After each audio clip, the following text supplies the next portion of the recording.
Bueno, buenos días. Ahora, para complementar lo que he explicado antes de las medidas de dispersión, los parámetros estadísticos que miden la dispersión de los datos, pues vamos a hacerlo ya delante de una tabla de datos y a ver, mirad. Vosotros veis que aquí he tachado en negro estas columnas porque vosotros normalmente en un problema de estadística lo que vais a tener son estas dos columnas. O en todo caso esto, los datos y sueltos y tenéis que ordenarlos en una tabla de frecuencias, ¿de acuerdo? De esta manera. Es decir, si son notas, por ejemplo, de una clase, pues aquí diría que una persona ha sacado un 4, que 10 personas han sacado un 5, 14 personas han sacado un 6, 5 personas han sacado un 7, 2 personas han sacado un 8 y una persona ha sacado un 9, ¿vale? El número total de datos que yo tengo sería la suma de esta columna, es decir, a cuánta gente se le ha preguntado la nota o de cuántas personas hemos apuntado la nota que han sacado en el examen. Bueno, pues la suma de esta columna, fijaos, si borro ahora esto, serían 33. Es decir, tenemos 33 datos distintos. ¿De acuerdo? Recordad del otro día, el sumatorio de las frecuencias, lo que me dice es a cuánta gente le hemos preguntado la nota de la asignatura, ¿vale? 33 personas. Dijimos que íbamos a utilizar estas dos columnas para calcular la media, que la media era la frecuencia, ¿vale? El número, todas las notas sumadas y dividido por el número de notas que hay, es decir, sería coger, como tengo un 4, pues un 4, tengo 10 5, pues sería o apuntar 10 5, 5 más 5 más 5 o 10 por 5, que es mucho más cómodo, ¿no? Y todo eso sumado daba 198 partido 33, que daba 6, que era la media de nota de esa clase, ¿de acuerdo? Para ello nos ayudábamos de una columna que yo he tachado porque esta columna la desarrolláis vosotros. Esta de aquí, que eran cada dato por el número de veces que se repetía, ¿de acuerdo?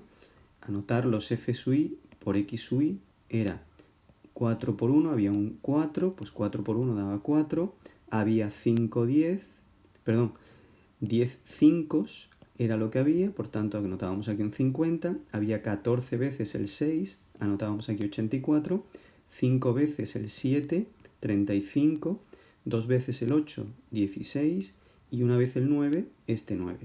La suma de esta columna era como sumar todos los datos que hubieran venido separados y daba 198, que era este 198 de aquí, partido por 33, que era el número de datos que teníamos, ¿de acuerdo?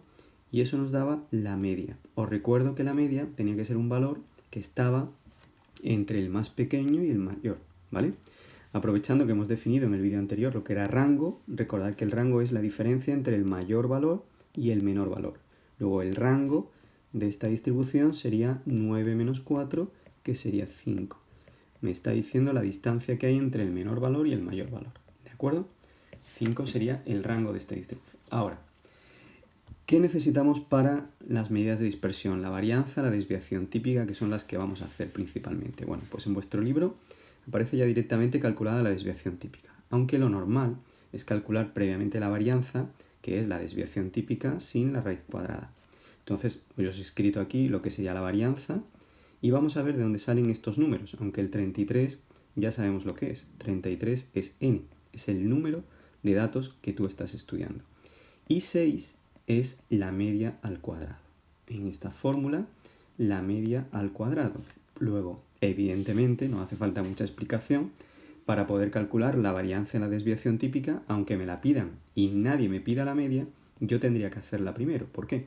Pues evidentemente, si en esta fórmula aparece la media al cuadrado, aunque alguien no me la pida, como me pida la desviación, necesito la media para calcularla. ¿De acuerdo? Por lo tanto, este 6 al cuadrado es la media calculada previamente elevada al cuadrado. ¿Por qué nos vamos a ayudar de una tabla en la que creamos una columna nueva? Porque fijaos que aquí aparece en la fórmula de la desviación típica cada dato elevado al cuadrado multiplicado por la frecuencia, por el número de veces que se repite. Y eso es muy cómodo trabajar por columnas, sobre todo los que manejan bien las hojas de cálculo. Si hay gente que maneja un programa para hojas de cálculo, es muy cómodo ponerlo en una hoja de cálculo como una columna nueva en la que tú multiplicas esta columna de aquí, esta columna la multiplicas otra vez por esta. para tener los datos al cuadrado por la frecuencia, ¿vale? Yo puedo hacer este 16, llegar a este 16 de la siguiente manera. Cojo este valor, lo elevo al cuadrado, puesto que aquí dice x sub i al cuadrado, lo mismo que dice aquí en la fórmula, ¿vale? Por eso lo hacemos. 4 al cuadrado es 16. Y ahora por la frecuencia correspondiente de ese x sub i. Es decir, por este 1. 16 por 1 sería este 16. 4 al cuadrado, 16 por 1, 16. ¿Vale?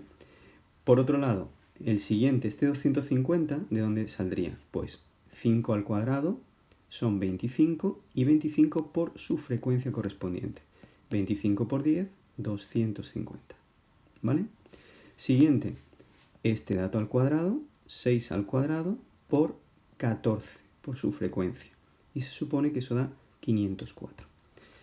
Siguiente, 7 al cuadrado, 49 por su frecuencia, por 5. Y daría 245. Y por último, 8 al cuadrado, 64. 64 por 2, 128. Y 9 al cuadrado, 81 por 1, 81. ¿Vale? Pero si os fijáis, hay una forma más cómoda de hacerlo, que es coger esta columna y multiplicarla por esta columna. ¿Por qué? Pues porque aquí dice 1 es x sub i elevado a 1 por f sub i por x sub i. Si yo x sub i lo multiplico por x sub i, tendré x sub i al cuadrado. Y por tanto, los que, repito, trabajan con hojas de cálculo, saben muy bien cómo usar las fórmulas para construir una nueva columna que el ordenador te hace muy rapidito. Fijaos que este valor por este valor me da 16. Este valor por este valor, ¿vale? El 5 por 50 me daría 250. El 6 por 84 me daría 504. El 7 por 35 me daría esto. El 8 por 16 me daría esto. Y el 9 por 9 me daría esto. Es decir, esta columna por esta. Aunque a mí no me gusta que recordéis esto simplemente como, esta columna por esta. Y si no, si os falla la memoria, no vais a saber lo que estáis haciendo. Con lo cual hay que tener cuidado y entender muy bien qué datos estoy manejando. Bien, una vez que lo hacemos, resulta que si sumo toda esta columna, el sumatorio de esta columna sería el sumatorio de los f sub i por x sub i al cuadrado, que sería este 1224, que es el que aparece aquí. Sumatorio de los f sub i es el número de datos que tengo, que es esta columna, la suma de los f sub i, 33, menos la media al cuadrado. Todo eso ya hecha la raíz cuadrada sería 1,04, que es la desviación típica y mide la dispersión que tienen esos datos. ¿De acuerdo? Y para muchas cosas también necesito la varianza, que sería esto al cuadrado, que sería 1,09. ¿De acuerdo? O hago la varianza primero y a esto después le hago la raíz cuadrada y tendría la desviación típica. Bueno, pues os pondré un problemilla sencillo en el que tengáis que hacer media, mediana, moda, varianza y desviación típica, ¿vale? Que es lo más usual en estadística. Un abrazo.